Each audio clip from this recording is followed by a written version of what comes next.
Hello students, वर्ग प्रथम के छात्रगण,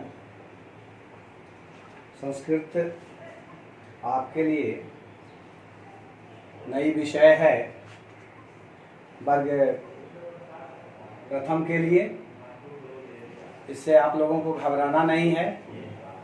ये भी बहुत रोचक विषय है अपने आप में, और सारी भाषाओं की जननी संस्कृत को माना गया है, तो इससे और इसकी उपयोगिता बढ़ जाती है। तो इसलिए आप लोग घबराएंगे नहीं, बल्कि रुचि लेने का प्रयास करेंगे, जिससे ये विषय भी आपको समझने और जानने में आसान लगेगी। तो इस कक्षा में हम लोग सबसे पहले देखते हैं, प्रथम अध्याय में वर्णमाला से शुरुआत होती है इसकी। तो सबसे पहले हम देखते हैं कि वर्ण क्या है।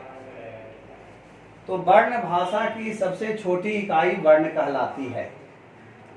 वर्णों के सार्थक मेल से शब्द और शब्दों के सार्थक मेल से वाक्य तथा वाक्यों के सार्थक मेल से भाषा का निर्माण होता है।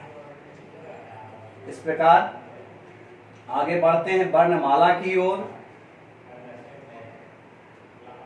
वर्णमाला क्या है? तो वर्णों के क्रमबद्ध समूह को वर्णमाला कहते हैं। इसके बाद है वर्ण के भेद। संस्कृत भाषा में वर्ण के प्रायः दो भेद होते हैं। नंबर 1 में है स्वर, जिसे अच वर्ण कहते हैं। नंबर 2 में है व्यंजन, इसे हल वर्ण कहते हैं। इसके बाद हम लोग जानते हैं स्वर अच वर्ण क्या है। जिन वर्णों का उच्चारण स्वतंत्र यानी स्वयं स्वतंत्र रूप से होता है, उन्हें स्वर या अच वर्ण कहते हैं। संस्कृत भाषा में स्वर वर्णों की संख्या 13 है। आ, ह्रस्व ई, दीर्घ ई, ह्रस्व उ, दीर्घ उ, री, री, री, ए, ऐ, ओ, औ। ये सब स्वर हैं। अब हम लोग यहाँ देखेंगे स्वर वर्णों में इन स्वर शब्दों से कौन कौन से संस्कृत के शब्द बन रहे हैं। तो संस्कृत के शब्द हैं यहाँ पर अश्वः। अश्वः का अर्थ घोड़ा होता है। घोड़ा को संस्कृत में हम लोग अश्वः लिखेंगे और अश्वः का हिंदी घोड़ा लिखेंगे। इसी तरह से अजह, अजह मीन्स बकरा। इसके बाद आ से, ये सभी स्वर वर्ण हैं। आ से आम्रम, आम्रम का अर्थ है आम। आ से आचार्य, आचार्य का अर्थ है शिक्षक, जो पढ़ाते हैं। इसी तरह से आगे ह्रस्व ई की मात्रा में हम लोग देखते हैं इक्षु। इक्षु का अर्थ है गन्ना। इधर इष्टिका लिखा हुआ है। इष्टिका का अर्थ है ईंट या ईंटा। फिर दीर्घ ई में हम लोग देखते हैं, दीर्घ ई से ईशः लिखा गया है। ईशः का अर्थ है भगवान। फिर दीर्घ ई से ईशिरः लिखा गया है। ईशिरः का अर्थ है आग। फिर ह्रस्व उ से यहाँ पर लिखा गया है उद्यानम। उद्यानम का अर्थ है बाग, बागीचा। ह्रस्व उ से ही उर्गह लिखा गया है, जिसका अर्थ है सांप। अब दीर्घ उ की ओर चलते हैं। दीर्घ उ से बनने वाले शब्द हैं उर्णम, जिसका अर्थ है ऊन। दीर्घ उ से ही बढ़ने वाला अगला शब्द है ऊर्मिका, जिसका अर्थ है अंगूठी।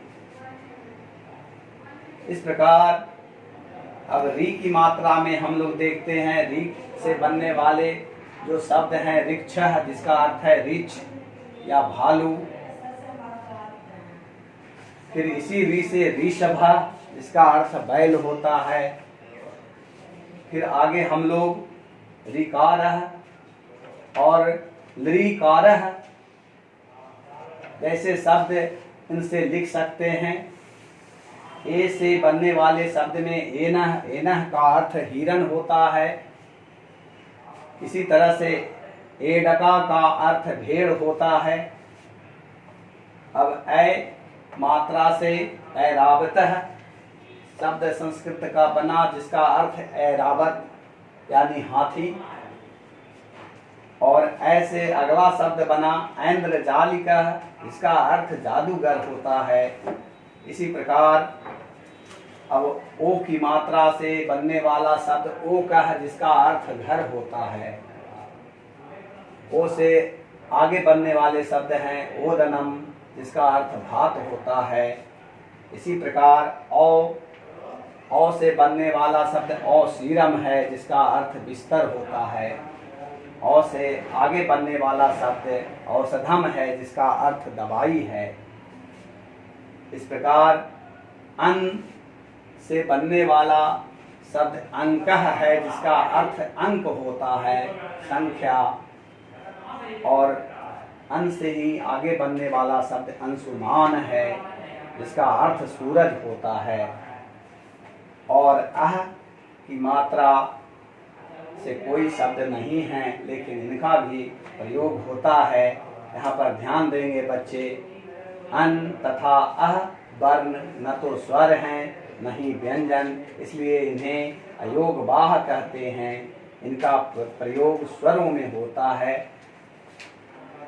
इस प्रकार आप लोगों को आज ये पाठ पढ़ाया गया है। आप सभी बच्चे इस पाठ को अपनी अभ्यास पुस्तिका में पाठ संख्या दे करके इन स्वर वर्णों से बनने वाले शब्दों को इसी क्रम में लिखेंगे, जिस प्रकार से यहाँ पर दर्शाया गया है तस्वीर में। अपनी कॉपी में इन सभी को ऊपर से ही लिखेंगे और इन्हें स्मरण करते हुए इसे पूरा करेंगे और आत्मसात करेंगे। फिर हम लोग अगली कक्षा में इससे आगे की बात जानेंगे। धन्यवाद।